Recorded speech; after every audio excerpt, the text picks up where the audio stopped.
Ako si Denmark, Electrical Engineering. Tara, samahan niyo ako matuto.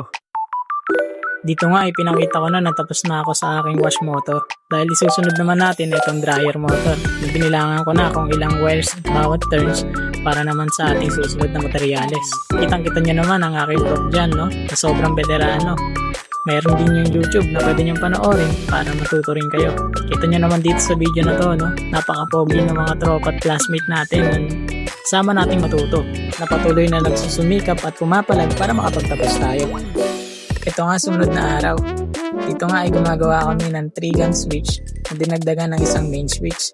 Ito nga, tinutulungan din namin gumawa itong mga classmate namin babae. Nakagrupo rin namin sa proyekto na ito. Makita nyo naman ang aming magandang prof dyan sa gilid, di ba? Talaga naman, alam mo na, may iuuno ka niya. Charis, baka naman ma'am, di ba?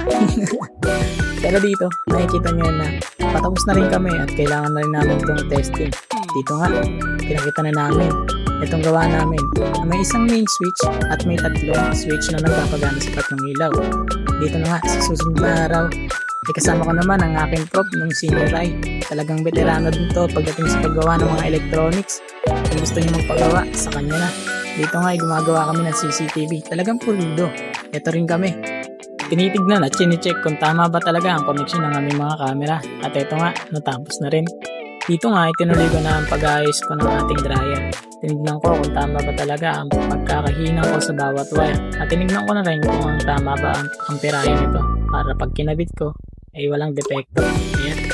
Dito nga, tinitesting ko. Pero parang nalito ako, kaya medyo iniwan ko muna. At sa sunod na araw, eto, trabaho ulit ako. Pakinggan yung sinabi ng tropa. Ako si Denmark, Electrical Engineering student. Tara, samahan niyo ako. Wow, aking tanga. Lakas manggupal, no? Kala mo di nagtatrabaho. Eto pa, meron pa.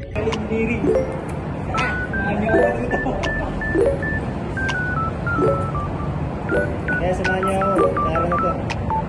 Sa araw na to. Pero ito, umuwi na nga kami. At kinabukasan, ito na naman kami.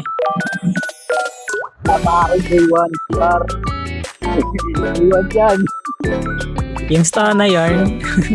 Pero ito, headless ulit yan. Fire pro naman ang tawag dyan. Kung saan tinitingnan kung tama ba ang pressure, paggana ng makina, at pagdaloy ng tubig na siyang gagamitin kung sakaling may emergency. Dito nga sa part na to, nagpaturo na rin ako sa engineer ko kung sakaling ma-encounter ko tong mga to. Pagdating ng panahon na ako naman ang magtatrabaho. Ang sarap din talaga pag may engineer tayo, no? Na kung saan pwede natin kausapin kung sakaling may mga kailangan tayo. Instant prop na, may tropa ka pa. Talaga naman. So dito tinuro niya sa akin yung bawat pagkakaiba ng fire pump at jacket pump. So yan, sobrang solid din talaga. Sumunod na ito, pauwi na kami.